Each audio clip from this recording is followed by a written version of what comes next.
So we're going to be talking about the buyer consultation today. What I want to do is I'm going to break down not only the buyer consultation, but I'm going to break down the entire process. This isn't quite so much the buyer consultation from a perspective 101, because I am going to go through a role play. So I want to be able to be in a position where I can share with you guys a little bit of that process. All right, everybody. So thank you guys for joining me. Again, we are talking about the home buyer consultation, what that looks like, what that consists of, and I want to make sure that everybody is on the exact same page. So let me give you a couple of points. When we get a buyer, I want you guys to think about the process that you guys are going through. I get referred from a mutual friend, Joe, and Joe introduces me to Lizette, at least via text. Remember, we talked about going through the group text. Now, as far as in that group text, what I'm going to do for transparency purposes, we're going to move forward in regards to that. I'm going to go ahead and set up a time with Lizette. Lizette, hey, it's Robert. Truly a pleasure meeting you via text. When is the best time for us to connect? Lizette gives me a let's connect later on today at 5 o'clock. This is not the buyer consultation. This is just the very first conversation that we're having. So in this first conversation, my goal is to get Lizette on and off the phone within 5 minutes. This is our first interaction. Why do I do this? Because out of 10 clients, how many of those 10 actually go through the entire process? Anybody want to take a wild guess? One. Two, one. What do you say, Lizette? Yeah, like probably one or two. One or two. Okay, the answer is very likely going to be one, two, if you're lucky, maybe three. So why do I start with this? The reason I start with this is because a large percentage of agents, what do? They go through, set up an appointment instead of Robert's group text, says, hey, Lizette, when's a good time for us to get together? I can meet you at my lenders. We can go over and break all of this stuff down. And then I go and invest all of this time, energy, and effort in meeting with Lizette at the lender's office, which is what I don't want you guys to do because I know some of you guys are trickling in. So then we go meet at the office and we go and invest 45 minutes, an hour and a half, 2 hours of time and being there with the lender. And out of those 10, I'm maybe getting one, two, maybe three of these people. So I invested all of this time, energy, and effort, which is not very efficient, with these clients that unfortunately aren't ready. So instead, what I want to do is I want to be in a position where I could get Lizette in and out within 5 minutes. Even if she is a $1.5 million client, grade A, 825 FICO score, is putting 50% down, I still want to get her off within 5 minutes. Because in that, again, out of 10, there's going to be 7 at least that are not going to be worth my time. So what I'm now going to do is I'm now going to role play the call before the buyer consultation. So Lizette, if I can get you to unmute yourself. So remember, I group texted Lizette, when's a good time for us to get together? Lizette tells me, hey, why don't we connect today at 5 o'clock? I should be available. Perfect. I now pick up the phone, ring, ring. Hello? Lizette, Yeah. hey, it's Robert Villanueva, the realtor. How are you doing? Hey, Robert, I'm doing well. Good. Yourself? I promised you I was going to call you at 5 o'clock. Thank you for taking my call. Yeah. Yeah, for sure. Well, I wanted to be brief. I want to be respectful of your time, and I just wanted to get to know a little bit of what it is that you're looking for. So share with me what type of home and what is your time frame in regards to the buying process? Yeah.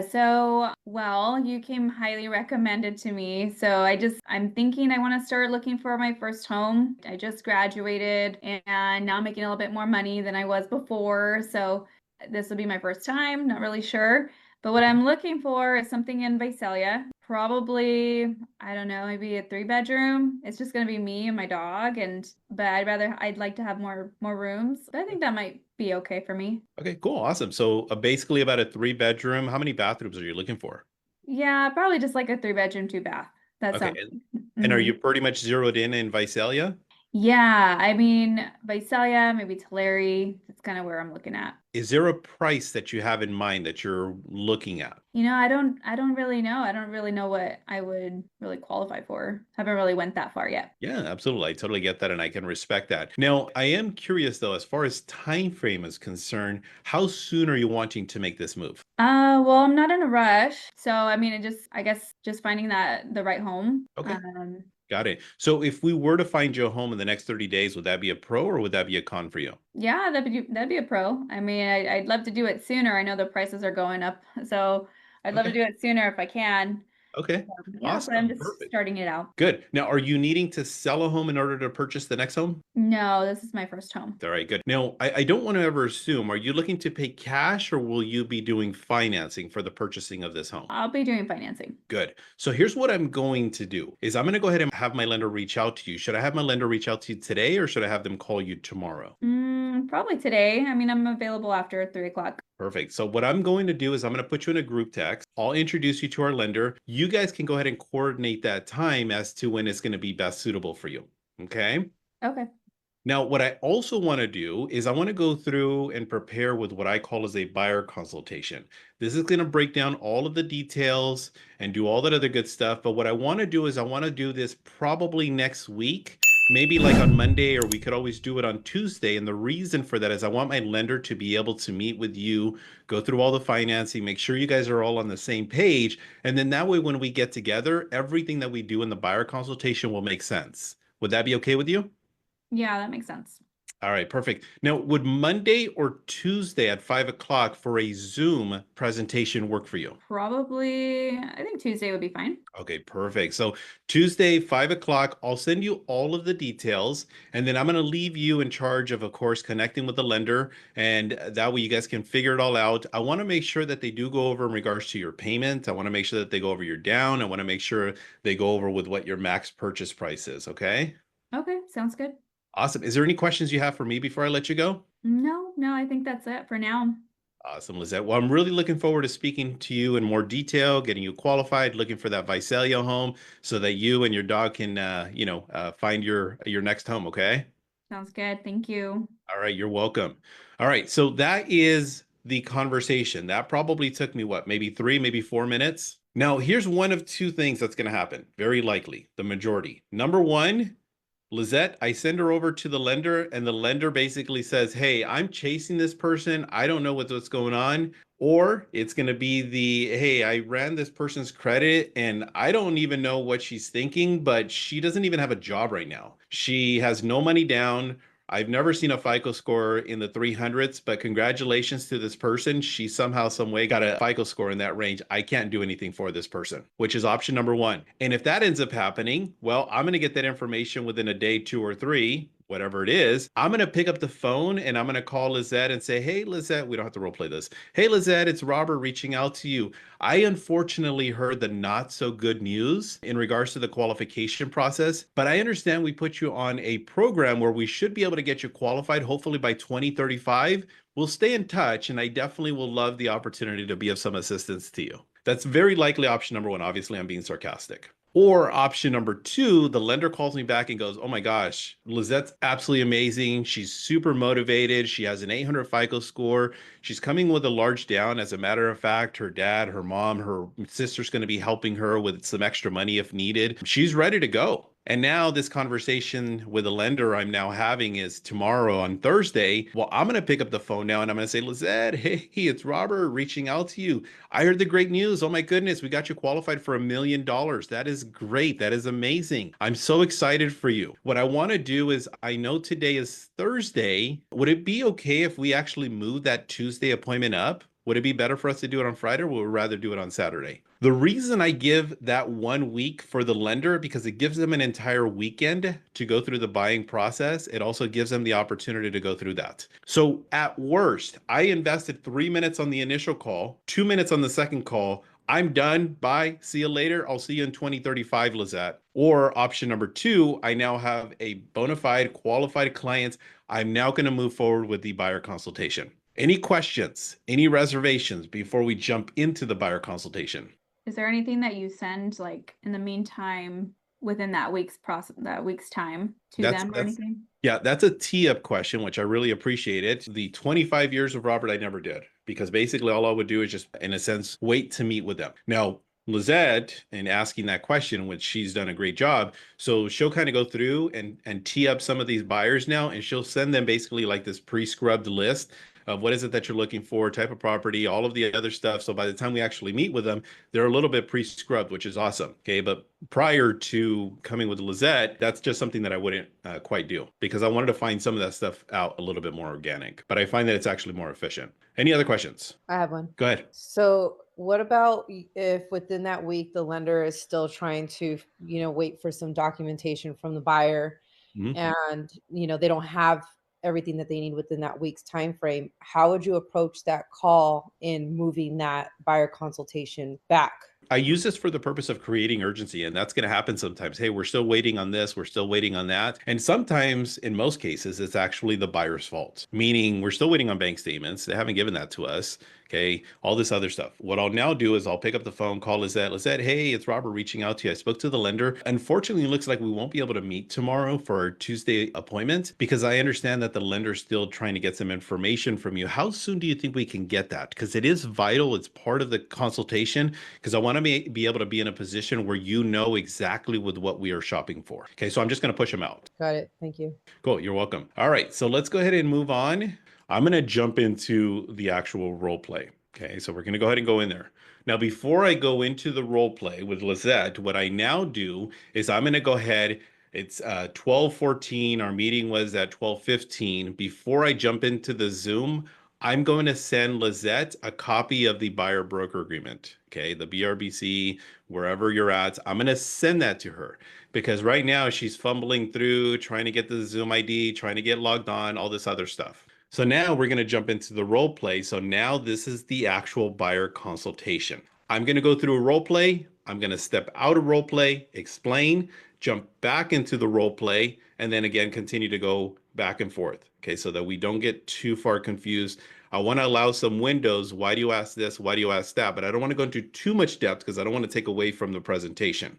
Okay, so let's go ahead and jump in. So Lizette, if you can unmute.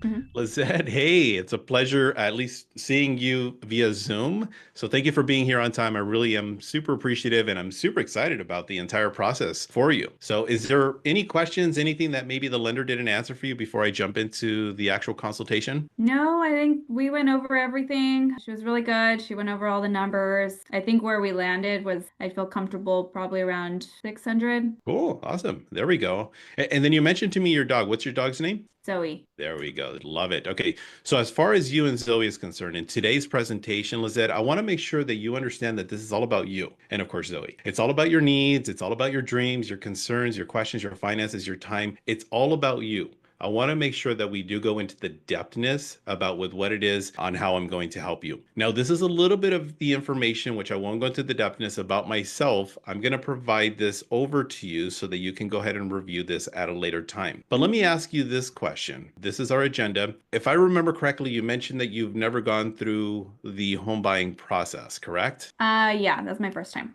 All right, good. So I just want to make sure we're on the same page. I didn't want to assume that to be the case. Now, the reason I'm asking is because this is a flow chart, okay, which I'm sure you're very familiar with. And this is going to give you the step-by-steps, basically the milestones throughout the entire purchasing process. As you can see, the very first thing is selecting a real estate agent. So I appreciate you choosing me as that realtor of choice. Number two is obtaining financial pre-approval. Now, I know you mentioned about that 600,000 you went over with a lender. Yeah.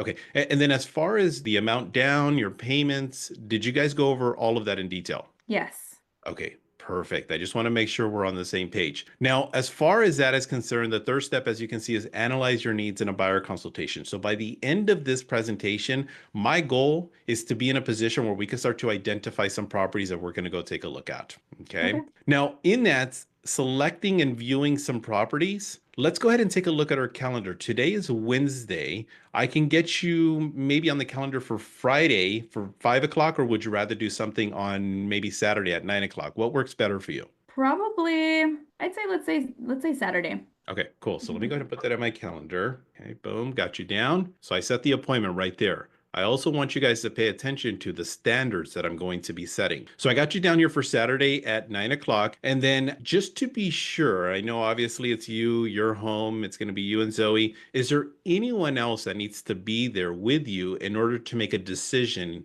as to the home that you want to purchase? No. Okay, so it's all you. Hmm. All right, awesome. Now, as far as when we go out and view properties, the way that I like to work, all the clients, all the consumers, all the buyers have access to any and every single last everything that's out there. What I'm going to do is by the end of our presentation today, I'm going to set you up on with what is known as an auto campaign. So I'm going to send you all of the properties. before Saturday. My goal is by Friday at noon. Your job is to let me know of all the properties. These are the top 3, 4, or even 5 properties that you want to take a look at. Can I count on you to do that? Yeah, I mean, I've already saved a few too. Cool. Awesome. We'll go into that in just a little bit. Now, the reason I want to do that is because I don't want to be the agent that's showing you properties that you don't want to see.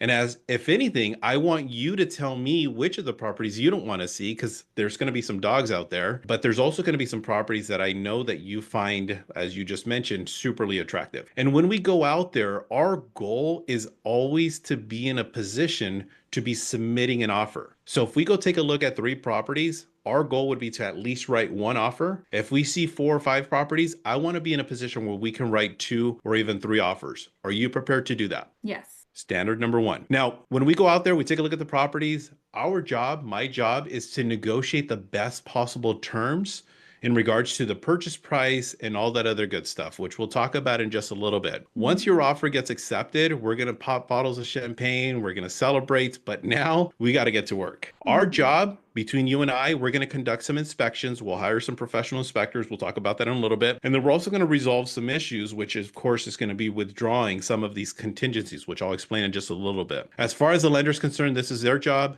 Title, they're going to do their job. Once everybody's done their job, now we're going to go ahead and go through and obtain what is known as the funds for closing. So we're going to ask of you that number, whatever that amount is that the lender gave you. That's going to be when you turn in your money, which is usually about that 30 to 45 day mark. And then the bank is going to turn in their money. We're going to close on the property and you're going to take possession of the home and we'll get your property. Okay. Any questions based on this though, by the way? No, I think that's pretty easy Yeah. to understand. Mhm.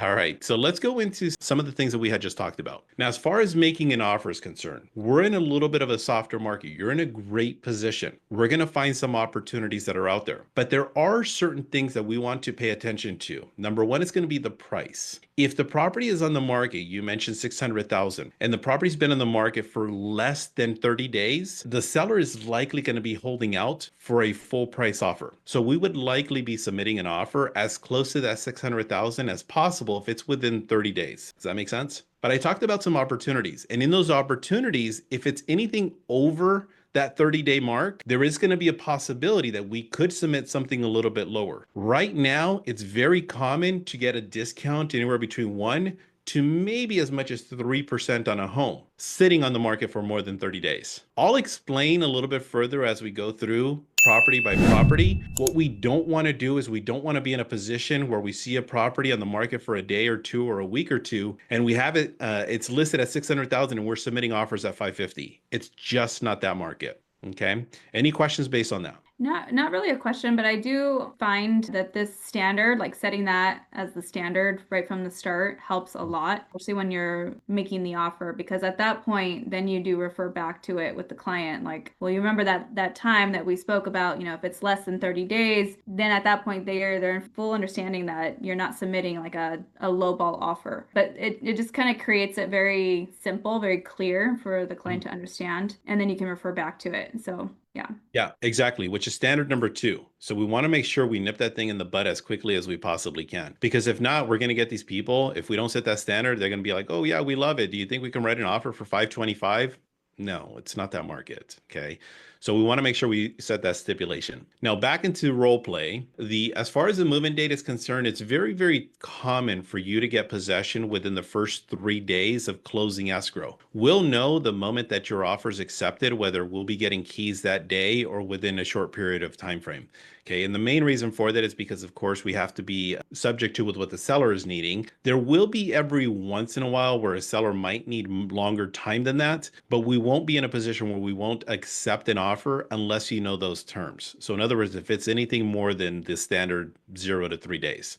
Now, every once in a while, we're going to come across a property that's going to have with what is additional property, whether that's going to be, for example, a refrigerator, washer, dryer, patio furniture, anything from that direction. When we're taking a look at properties, if there's something that you like, I want you to be in a position where you tell me, hey, Robert, can we include the fridge? Can we include that sofa? Can we include this other stuff? Now, ideally, they're going to be bigger things, because the last thing we want to do is submit an offer with literally a laundry list or a shopping list of things that we're going to be sending over an offer. But we do want to pay attention to this. Now, when the offer is sent over, what's going to happen is that is one of three things will happen. Number one, which is very rare, is your offer will be accepted right on the spot, probably less than 1% of the time. The second thing will be that your offer, unfortunately, will get rejected. And why will your offer get rejected? Well, simply because going back to the price, as I mentioned, if we go out, we see a property 600,000, it's been on the market for a week, and we decide to write an offer of 550, there is going to be a likelihood where the seller is going to say, hey, thanks, but no thanks. We'd rather not deal with it, and your offer will get rejected. We want to do everything in our power to avoid that at all costs. Where we want to be at is number three, and we want to be in a position where we write an offer so good that we're going to get a counteroffer with almost nothing on it. They're probably talking about a little bit of this, a little bit of that, and then we say, yep, let's go ahead and go through, and we accept that counteroffer. Any questions, by the way? So there's standard number three. Standard number three is in why would our offer get accepted, rejected, or counteroffered? Because we're going to reference back to this. I mean, literally, we just got an offer rejected yesterday based on the exact same thing with another client, and the client wanted to write an offer for, how much was it? Like $20,000 less than the asking price. And the property's only been on the market for 7 days. So now we get to go back and tell this client, hey, remember we talked about this? So on and so forth. All right, moving on. Once we go under contract, we talked about some of the inspection. There are a couple of cost factors that are involved. One of them is the home inspection, which I highly encourage. We do look forward to getting a professional home inspector done. We do have some options that are available. I can recommend some, or you're welcome to bring some as far as inspectors are concerned. But together we'll go over that once your offer is accepted. Some of the things they're going to pay attention to is the plumbing, the roof, the electrical, the AC, the heating, the foundation. We want to look at the structural things, and we'll break all of that stuff down when we get to those inspections. Every once in a while, we're going to come across a property that we might be a little bit nervous and or concerned about the termites. Now it's kind of teetered in the direction where it's now the buyer's responsibility. So if there's something that you feel that is wrong, that we may have a concern in regards to termite, we can go ahead and get a termite inspection if needed. The other cost factors, the lender will explain this to you, but as far as the appraisal is concerned, usually it's right around $500, $600, $700, depending on the type of property that we're looking for, all that other good stuff. Those are some other cost factors. Two other miscellaneous fees that we do also incur is the administrative fee of $995, okay, and then the other one, which is the transaction coordinator fee of $500. All of those are the numbers that the lender basically already went over with you. That's all already been broken down. We'll get those drawn up into the actual contract.